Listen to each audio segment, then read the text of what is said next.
This is the Birth, Baby, and Life podcast with Kristen Burgess, and we're talking about what women really want in episode 196.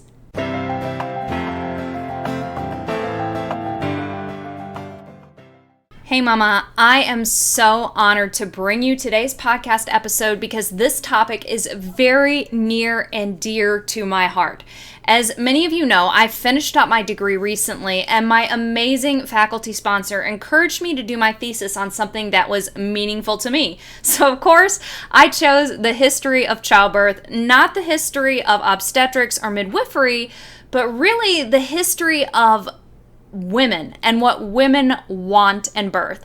So for those of you who don't know me, my name is Kristen. I'm a pregnancy and birth coach. I work with pregnant and new mamas all over the world who want to have a great pregnancy and natural birth and who want to intentionally create a happy home that is filled with laughter and a happy family. So one of the questions that we are still asking today is, what do women really and truly want in birth? And in so many ways, when we look at things, the history of childbirth, we're talking about the history of doctors or the history of hospitals or even the history of midwifery. It's not about the history of women. Now, I majored in history to finish up my degree because I'm really passionate about history. One of the subjects I've most enjoyed in homeschooling my own children is history. And that is a really research-oriented degree, which also suits me very well. As y'all know, I love researching, especially researching pregnancy and birth, but also history. So it was a natural fit because it's a research-oriented degree where you have to really look at all sides of an issue with a really open mind. And that is a tremendous asset when you are working with beautiful, unique women in the field of pregnancy and birth and early years mothering. So my research skills and open mind really help me analyze situations now that my clients face and how to help them step into their own power. Maybe some guidance, we could all use guidance, right? But really figuring out what they want and how they are able to get that. And that's a power that women really deserve to have. As I noted a moment ago, the history of birth, and in fact much of history, really is not about women. It's about systems, professions, practices, structures, and in some ways that's right. You know, we want to look at the movers and shakers of history, and yes, even dead white men did good things. But we want to look at women. So I believe that there are many concurrent histories that have been helpful, that are helpful to look at. And some histories have been really harmful. But what's important is truly looking at history from many angles. And where we're trying to understand how women today experience pregnancy and birth, we look at where did that come from, and looking at what women wanted. Because I think what you'll see is when we take a historical lens and look at what did women want then, it helps us to see what women still want now. So what I am honored to share with you today is the presentation from my thesis, which actually was published in a peer-reviewed journal.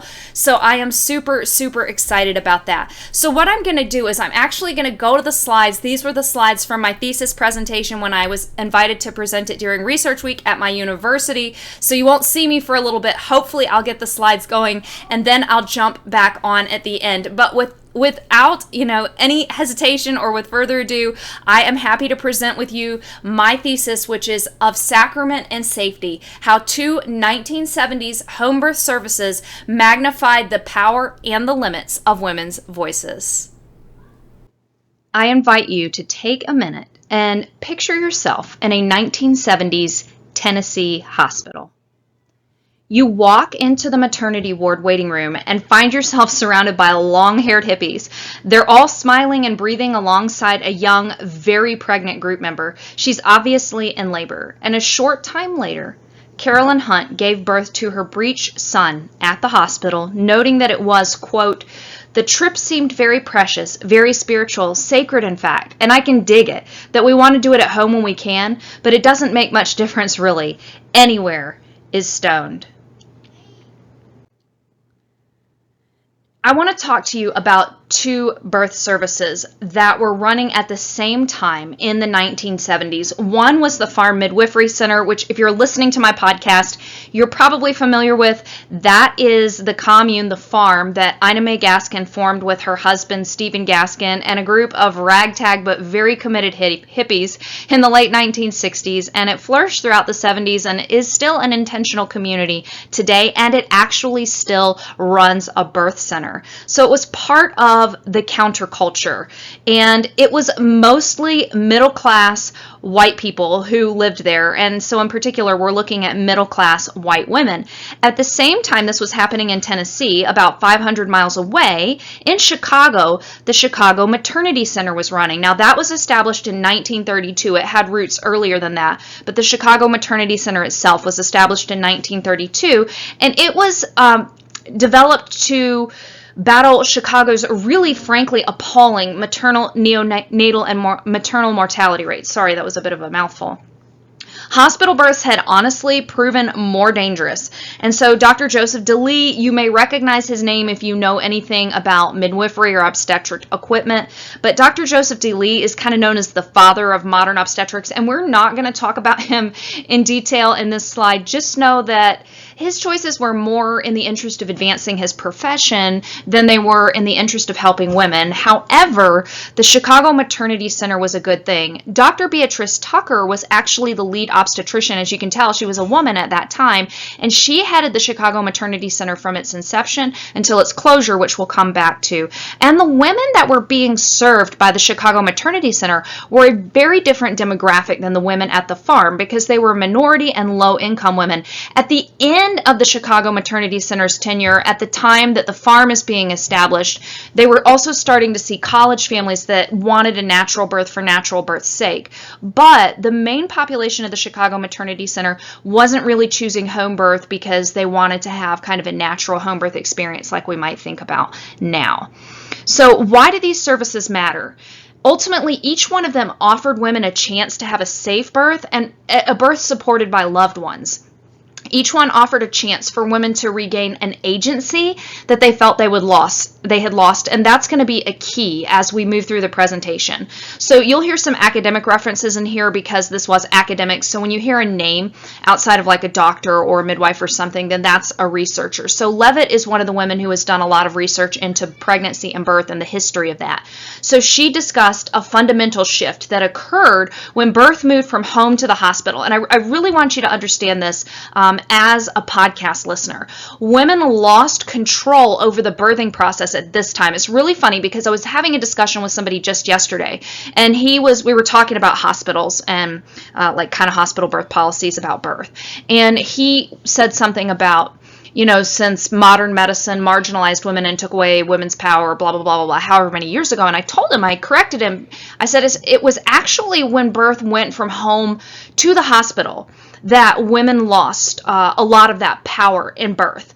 And this is something that's really been seen in the study of the history. So even though women invited men into the birthing room earlier, especially once there was kind of chloroform or they thought that maybe a doctor could quote unquote help them or save them, what we really see is that it wasn't until women shifted to the hospital that birth became men's domain, because even when they invited men into the birthing room in their homes, they still ruled the roost. They still called the shots. So at this point, we are seeing these two maternity care services where women, and we'll talk about this more, but women intentionally chose them because they wanted to have control. So there's a special opportunity here to look at both services together because they represent such different demographics to help us really understand what women wanted, and as I'm going to argue, what women really still want today. So when we focus on the two services together, we see women's strikingly similar needs, and they have diverse backgrounds, but their desires are really similar.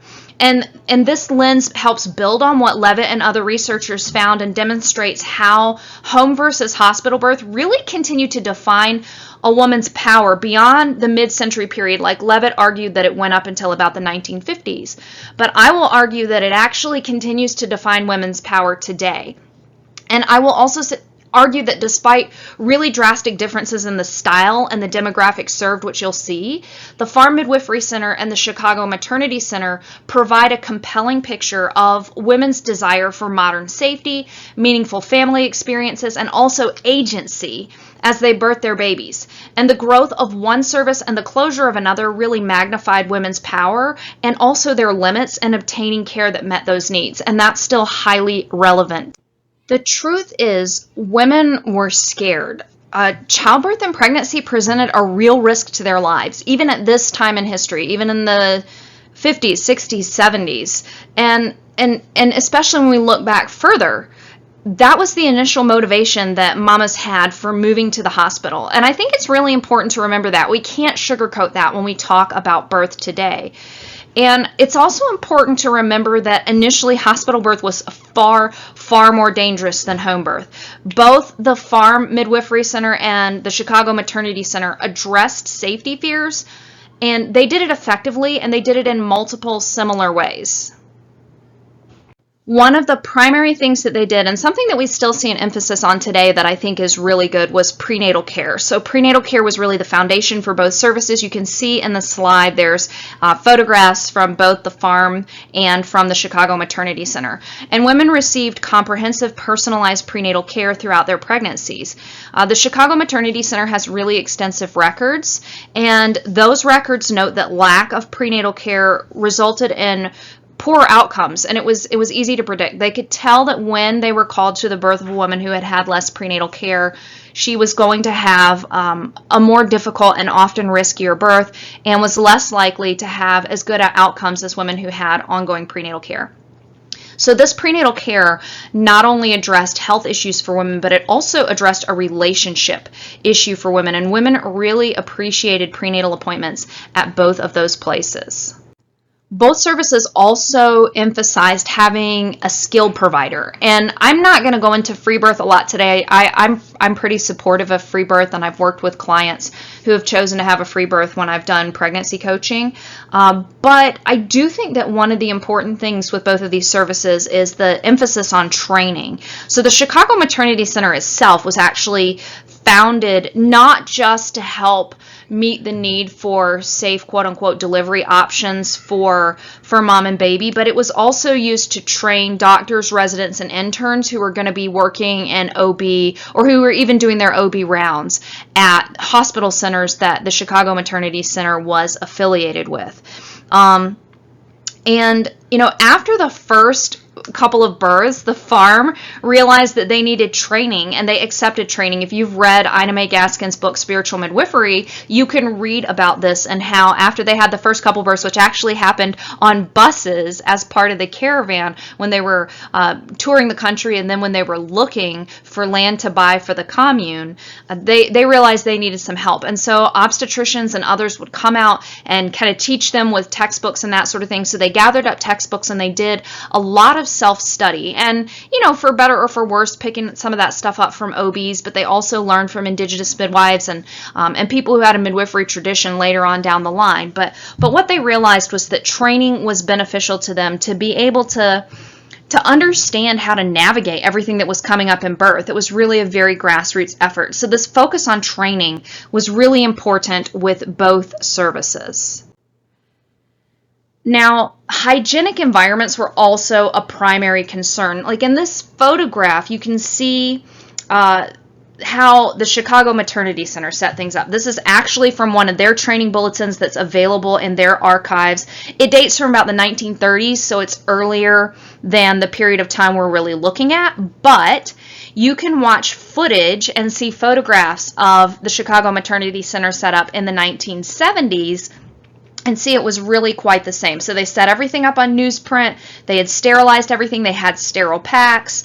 I don't think the farm ever really set everything up on newspaper, but sterile sheets and sterile packs and having these things ready to go for birth was also really important. So another strong safety emphasis for both services was this hygiene component. Now, I really like a story that Dr. Tucker told. Remember, she's the woman who is the head obstetrician of the Chicago Maternity Center. In the November 21st, 1971 Chicago Tribune magazine story they deliver, like, she talks about feeling like a princess because she's sitting in like this vehicle that is made to be able to get to any birth in the middle of Chicago winters. It's just, she's like sitting pretty on top of this rough and ready vehicle. And then if you look, this picture on the slide is from the farm. The farm was the midwives on the farm were the group that were prioritized by the motor pool, which was like a group of people who kept vehicles on the farm running. And midwifery vehicles were prioritized because they had to be able to drive all over this backwoods acreage in Tennessee to get to births. So we can see again the interesting parallels that both services, and I used automobiles to illustrate this, but both services embrace technology to a point. They emphasized technology. They started with those 4x4 vehicles. They used equipment and medicine that could be life-saving for families. They would both transport complicated cases to the hospital so that those moms and babies could get an elevated level of support. A pretty significant difference that I feel is important to point out and shows you a little bit of a different paradigm between the two services was forceps were often used by the farm midwifery, were often used by the Chicago Maternity Center, but not by the farm. And one of the things that I think is interesting even today, if you look at doctors who are attending births at home, you will see that they use forceps. Now, midwives can't use forceps, at least in the United States. There's nowhere where forceps are within a midwife's scope of practice or a home birth midwife's scope of practice. So they're considered kind of like a surgical tool that OBs use. But if you look at obstetricians, for example, Dr. Stuart Fishbein, he will take forceps to a birth. And if you read accounts of his births, he's often called in at the last minute for a difficult home birth that would have transferred to the hospital. So the midwife is consulting with him. And maybe those tools were needed, though again, if you also look at his literature, you'll see that he's learned a lot about maternal positioning, so positions that the mom takes to give birth and that sort of thing. But I think if you look at that, that's an interesting difference in the paradigm and a difference in the use of the medical technology. But overall, we see that both services embraced some level of technology to help increase at least the perceived safety of birth, because we could go back and forth about physiological birth and its safety. But I think it's really important to look at the fact that they both had these things, and since both services were mother-driven, having this on some level was something that was reassuring to mamas, even if they knew, those tricks were in the bag and didn't come out during the birth. Safety wasn't the only reason, so everything we talked about prior was talking about safety, but safety wasn't the only reason that women desired an out-of-hospital birth. By the 1970s, hospital births were safer than they had been decades earlier, but women chose the option of birthing at home when safe birth became available at home. And that means that there were further motivations for birthing out of the hospital, which, as we can see, are still true today. Now, money was a factor for many of these women, like was a home birth cheaper, and today we actually see the opposite usually, because women are paying for home births out of pocket versus having insurance pay for a hospital birth. So when we look at factors that caused women to choose home birth, yeah, money may have been a factor for some of them, but it was far from the primary factor.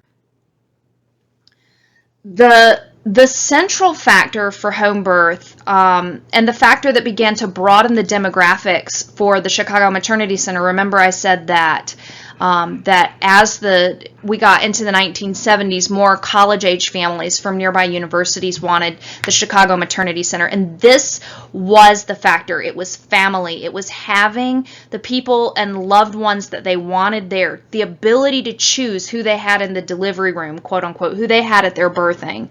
So moms from both services repeatedly stated that they wanted their husbands there during labor and delivery. And so we have two pictures. We've got a picture of a very happy daddy from the Chicago Maternity Center, and then we've just got a beautiful picture of a mom being supported during her birthing time at the farm. So this is really and truly what was very important. It came up again and again and again in women's own words when they talked about why they chose these services. So they also wanted their children there too. Mothers from both services said that they wanted their kids. There are children in this picture. This is a screenshot from children watching a farm birth. This was actually in the early 1980s.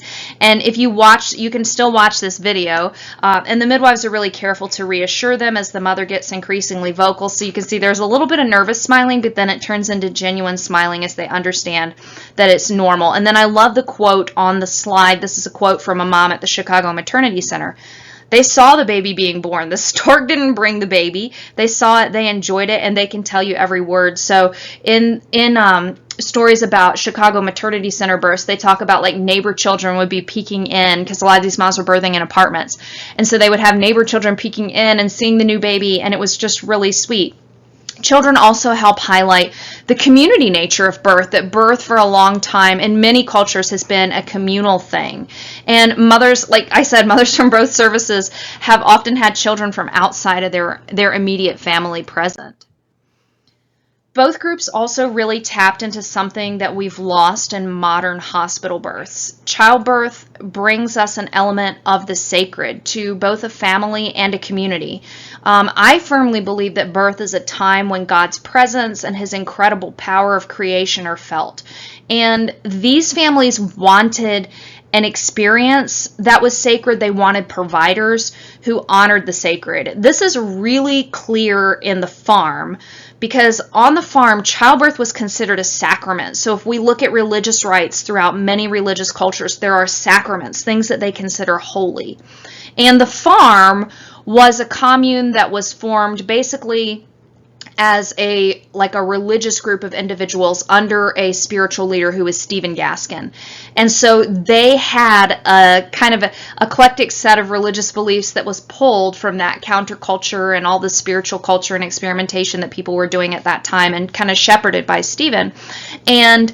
And birth was one of their sacraments. So they had things that were sacred and that were important, and birth was a sacrament. And home birth was really seen as essential to upholding that sacrament. It was important for them on a community level, but it was also important to them on a spiritual level. And then home birth was really important to some women using the Chicago Maternity Center services too. For example, Latin American women tended to view birth as an important community event. And for many of these women, like that community, that family continuity and bringing a new life into the world was really, really important too. Ultimately, women chose home birth for safety, for family, for community, and there were also more reasons than that. So Levitt, the researcher I mentioned earlier, has explored in her work through the 1950s that shift from home to hospital and how it drastically changed childbirth. Birth had traditionally been a woman's domain. Like I said, even when medical attendants and men began to attend the births, women were really still in control at home. So the Chicago Maternity Center and the Farm Midwifery Center allowed women to regain this level of agency and control, and women really wanted that. The services, they really kind of helped greatly expand the national consciousness and even the international consciousness of safe, family-centered home birth. And actually, both services helped train practitioners to serve in their communities. And we see women start to speak up for better experiences. There is more where women are reaching out and they are advocating. Home birth movements began to grow and spread. And when we look at how the modern home birth movement spread in the United States, it really started with the farm in Tennessee and the Chicago Maternity Center, because even after the Chicago Maternity Center closed, doctors trained at the Chicago Maternity Center continued to provide home birth services to their clients. Not all of them, but a few of them, and enough to help seed that. So Klein talks, she's another researcher, so doctors trained by the CMC helped expand home birth. In fact, if you read stories of, say, the founders of La Leche League, some of them birthed at home with doctors trained by the Chicago Maternity Center. And Wendy Klein has also explored the impact of spiritual midwifery, which is the Farm Midwifery Center's kind of dual purpose book. The book is still in print today. Most of you have probably looked at it or read it. I have my criticisms of it too, but there is no doubt that it is an important book of really inestimable impact on women being able to start to take back birth and their autonomy in birth. Women across the world really wanted home birth. In fact, when the Chicago Maternity Center's closure was announced, advocates tried to stop it. That's what you see in this picture here, is women who are marching to try and stop the closure of the Chicago Maternity Center. There's a still shot here. This is from the Chicago Maternity Center documentary, which is, you can watch it streaming today, and that shows family members around a mother as she pushed her baby out. So like I mentioned earlier when I talked about daddies and children being in the birthing room, women really wanted to choose the support people who were there at their birth. Mothers who had the Chicago Maternity Center services had a more medicalized birth than women at the farm, but they still had support people of their choosing there. You can really see, now you can also see like the woman with the mask on is Dr. Tucker there in the picture, and you can see that this mom is birthing in a pretty traditional lithotomy position. They actually usually put moms up on the kitchen table. So it wasn't ideal and what we would think about as maybe a really physiological, groovy kind of home birth, but the women still chose their support people, and the support people were there encouraging them. And that's what women wanted. That's what women still want today. So the mom that we talked about at the very beginning of the slides, Carolyn, is seen here in this picture, and she really emphasized, her story emphasizes this desire for dignity and respect. Women want to be treated with dignity and respect during their birthing times. Hospitals were cold and impersonal. I think they've tried to warm them up now, but they can often still feel impersonal. You're a cog in this giant system. And staff, especially at this time, staff managed or outright controlled labor from start to finish. Do we really see a lot different today with all of the inductions and augmentation of labor, and you've got to do it by the clock and this, that, and the other? And at that time, women were still being knocked out and their babies dragged out of them.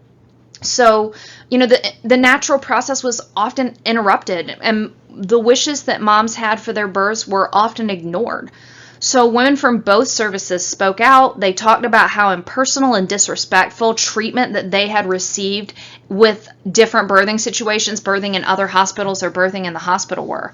The personal and respectful care that they received at the Farm Maternity Center or at the Chicago Maternity Center were really important. This other picture, you see Dr. Tucker, she's right there. She knew these women, and then you see the waiting room for the Chicago Maternity Center. And in the documentary, you can see women there, and they're talking and chatting, and then they get to go into a prenatal visit where it's really one-on-one. It's a little bit more of a midwifery model of care type visit than kind of the standard obstetric visit even women get today. Labor and delivery, what you see reflected in the words of these women and even in women today, labor and delivery, birthing is not just about getting a baby. These were, quote, a holy, heavy, and joyful and fun happening, as one mom wrote. So, birth is just so much more than, quote unquote, delivering a baby. Moms who were at the farm often spoke of joy and transcendence that they experienced during their baby's birth. Like, you can go read the birth stories in Spiritual Midwifery, and you can read, and sure, it's hippie language, and that was a culture where they were seeking spiritual enlightenment and that kind of thing.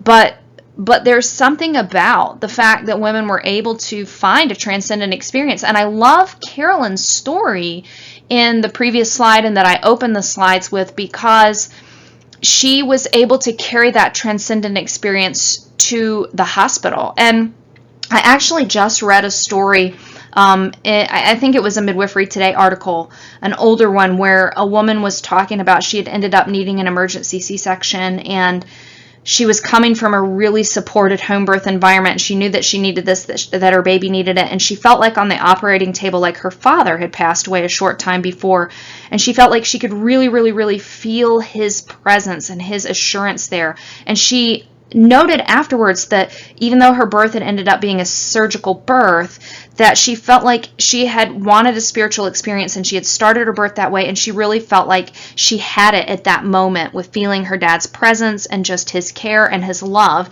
even in the OR. So I'm not saying that I think that all or even most or really even any, maybe a handful of cesareans have that quality to them, but I think when we look at what women want from birth, they want the experience to be meaningful because there's something within us women that we innately realize that this is a meaningful experience. Chicago Maternity Center moms just did not report this as often, though if you look at the writings for the Chicago Women's Liberation Union newspaper, which was a women's advocacy paper, and women described their births. These are some of the college-age women and that kind of thing that started birthing with the Chicago Maternity Center. And some of them describe their birth with that kind of transcendent language. And we see that university families were choosing the Chicago Maternity Center because they wanted this natural birth experience. And I just chose both of these pictures because they really show that special quality, that kind of support and love. And you can really, you can feel the sacredness of the moment of that mom holding her new baby, and then the mom just, literally being mothered and loved during her birthing time. Both the Chicago Maternity Center and the farm saw pregnancy and childbirth as the woman's domain. They saw it rightfully within her control. And they also acknowledged the importance of the mom as the cornerstone of a home. Birth was a woman's domain, and that domain was lost when birth transitioned to the hospital. So these services demonstrated that women still valued agency and control over this time in their lives. Women still chose to go from what was seen as this quote-unquote modern, safer hospital experience. They still chose to birth at home for, they wanted safety, for sure.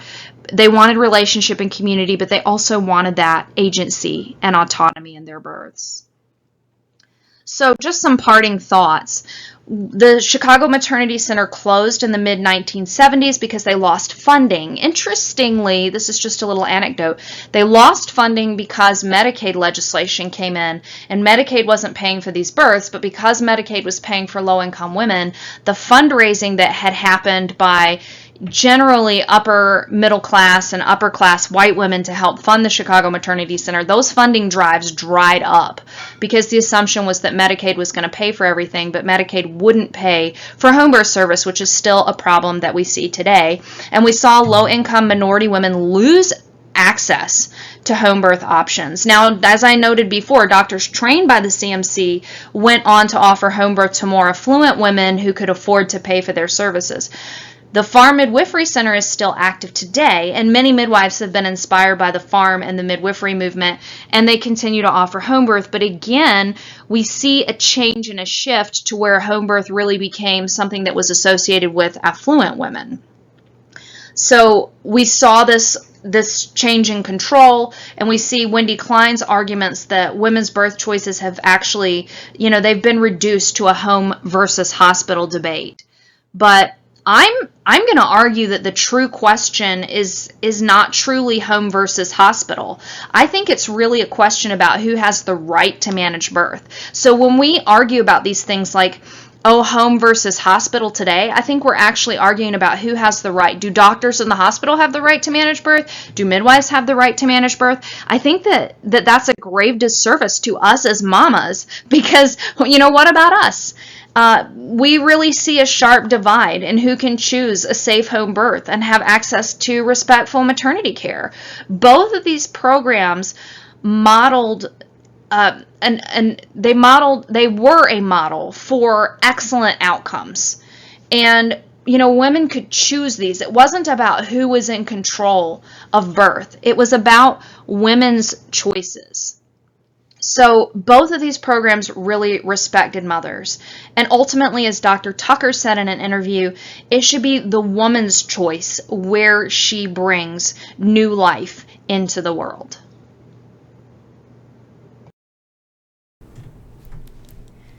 Okay, Mama, I hope that you enjoyed the presentation. As someone who has dedicated so much of her life to my children and to helping you with your children, really my thesis was a joy for me to write, to research, to just dig into. There's so much that I wasn't able to include in the presentation or even the full paper, but it was such a joy for me to write and to explore. I'm still really exploring a lot of what came up as I did this research, like months later, and I'll share more in upcoming podcasts about the culture of birth and how I feel that culture and those sorts of things are still impacting us today. One of the things that I think is fascinating is looking at that culture of birth being sacred and a sacrament and the supportive community that women had. And maybe that is part of why the farm had such good outcomes, because they were very pro-natalist, very pro-birth, very pro-baby, but they did it in a way that was also very pro-women and empowering of women.